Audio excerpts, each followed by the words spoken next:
Ken, what should I do when my voice feels raspy or tired? Now, this is a big one. Super important if you want to protect your voice. If your voice is feeling raspy and tired, don't ignore it. This is your voice's way of saying, I need a break. At this point, it's time for a rest and a reset.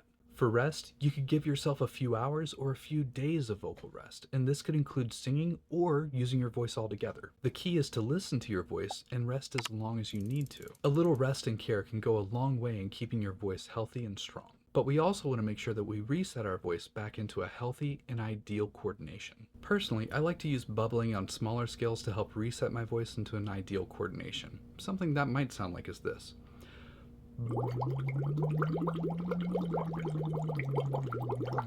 It seems simple, but it often helps to release weight and tension and get me back into a good place vocally. I hope this helps, and if it did, like or subscribe and watch through our previous content where we share how you can become the best singer you can be.